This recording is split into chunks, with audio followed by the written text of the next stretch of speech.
Баршаңызға ассалаумағалейкум. Елімізде көл тауарлы балық шаруашылығымен айналысуға зор мүмкіндіктер бар.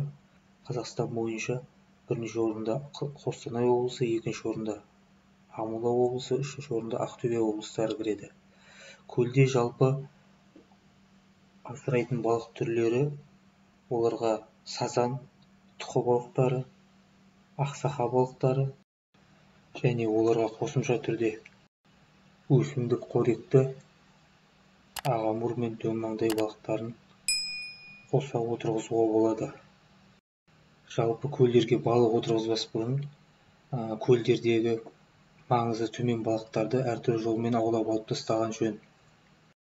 Егер көлде мөңке балығы көп болса, оны міндетті түрде санын қысқартып аулап алып тастау қажет. Еліміздің оңтүстік аймақтарында көлдерге балық отырғызу көлемі гектарына 175 дана. Оның 70% тұқы балықтары, қалған 30% өсімдік қоректі балықтардың үлесіне тиеді.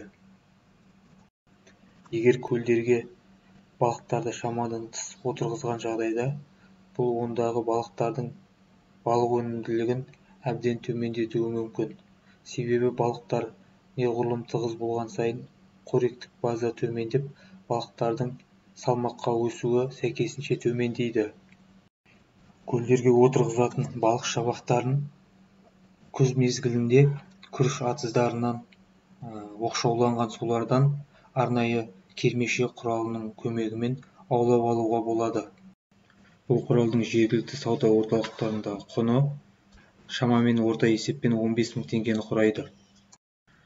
Егер көліңізде балықтың салмақ өсуін жылдамдатқыңыз келсе, түнгі уақыттарда жарық лампаларын пайдаланғаныңыз дұрыс.